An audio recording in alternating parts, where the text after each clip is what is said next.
Hello and welcome to Forever Rugby on Forever Sport. And Scotland have just gone down to New Zealand right at the death. What was almost a perfect performance from Scotland, a perfect comeback performance after a tumultuous first 8 minutes, was outdone by a late yellow card, a bit of a dodgy yellow card. I'm not sure I completely agree with it. I don't think it was as intentional as the referee alluded to. But at the end of the day, Scotland put themselves in very much a winning position and then couldn't hold out the last 15 minutes. And New Zealand, a pretty ordinary performance, it must be said, for a large part of the game.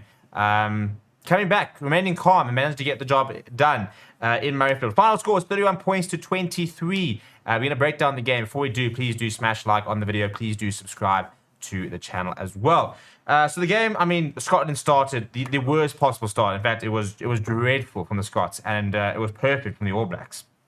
Samisoni Takawau goes over in the second minute. Geordie Barrett gets the conversion, and literally 4 minutes later, Mark Tellier on debut dives over in the corner. And after 8 minutes, Scotland are 14-0 down. And you're thinking, oh my goodness, here we go. This could be an absolute cricket score.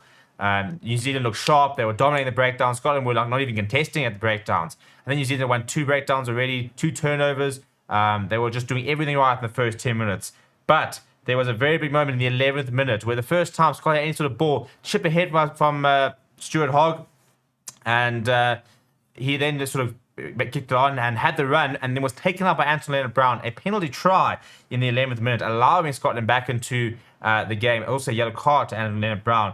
And 3 minutes later, an intercept try. Brilliant finish from Darcy Graham. Got the intercept, had to still beat Caleb Clark, had to then goes inside and outside of Geordie Barrett. And all of a sudden, Scotland go from being 14-0 down to 14-all at 15 minutes. So brilliant first 8 minutes for New Zealand, terrible first day for Scotland, then a complete reversal. And the game was level after 15 minutes. We then saw Scotland really grow into the game, and they started to get a lot of things right. Even when the man advantage came back, Scotland sort of dominating the small collisions, really started to look quite dangerous on attack. Finn Russell added an extra penalty in the 31st minute. So half-time score was 17 points to 14. Scotland almost should have actually scored at the end of the first half and went into the half-time very much with momentum. And New Zealand, who started so well, kind of just dropped off, and it just kind of looked very blunt all of a sudden. They couldn't really compete with the energy that Scotland were bringing.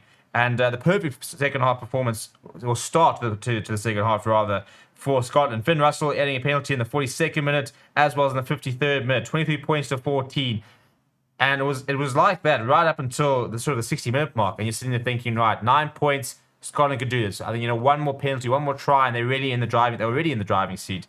However, New Zealand, I think a bit of a turning point in the 62nd minute, getting a penalty after a couple of decent phases inside Scotland territory, deciding to take the 3 and saying, we're going to get ourselves within a converted try. We're going to back ourselves to do it. Jack Dempsey got yellow carded 2 minutes later, and in the 65th minute, Scott Barrett goes over for the try, converted by Geordie Barrett, 23-22, and all of a sudden, New Zealand right back in it, and then Mark Tellier, 75th minute, and Geordie Barrett with the conversion. And all of a sudden, what was looking very ominous at 23 points to 14 for New Zealand, 31-23 looks like a much better result.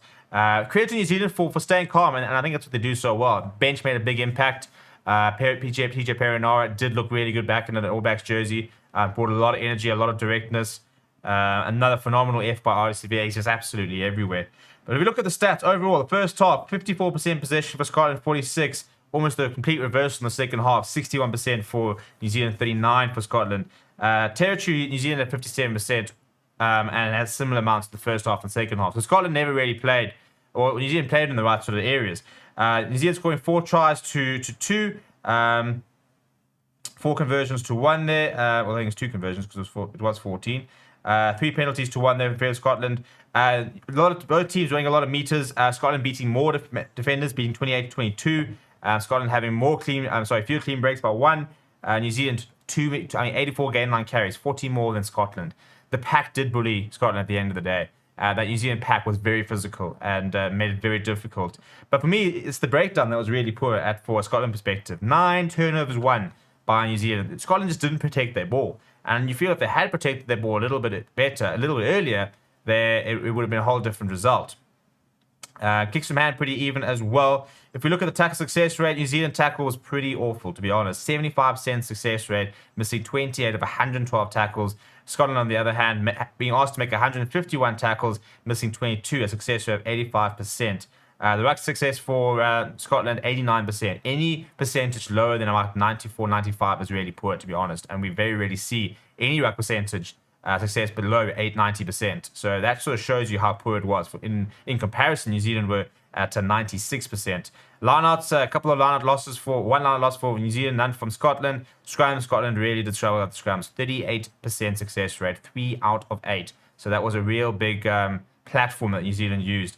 We look at the penalties. Scotland conceding 13 overall. New Zealand as well. And very much a game of two halves. And then in the first half, New Zealand conceding a lot of penalties. Also, not even the first half. It was kind of a game where like the first 10 minutes and the last 20 minutes were very New Zealand orientated. And the middle sort of 50 minutes was very Scotland orientated. And during those periods, and it's funny when you've got the momentum, you get the calls.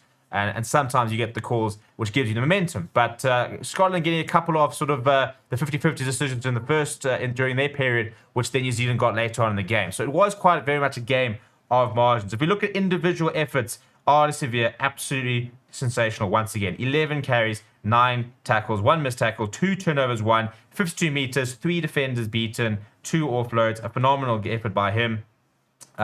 I thought that Delta Papali'i was really good as well. 14 tackles, missed a few, but 2 turnovers, 1 from him. In the midfield, Caleb Clark was involved in the attack. Missed 3 tackles, made 3 tackles. Mark Tellier didn't do much wrong. I mean, on debut, did miss quite a few tackles, but on attack, for example, 92 meters gained, 6 defenders beaten, an offload, 3 clean breaks, and 2 tries on debut from the 25-year-old. For a Scotland side, I thought that Stuart Hogg was brilliant. Missed a couple of tackles, but often making the hit. He beat 4 defenders, 3 clean breaks, 2 offloads, 76 meters gained. He really was in the mood. I thought Finn Russell as well, really did change the Scottish side, made them look a lot better. Apart from that, I thought Jamie Ritchie put in a really good shift. Matt Ferguson as well, 16 tackles made, just the 2 missed. So it was a good effort. It was a good test match. It was a lot of fun to watch. But Scotland will feel that they let that one go. They were in a position to get a historic victory. Just couldn't see it through to the end. Let me know what you thought of the game down in the comments below. Please do smash a like on the video and subscribe to the channel as well. Thank you very much for watching. My name is Steven. I'll chat to you soon.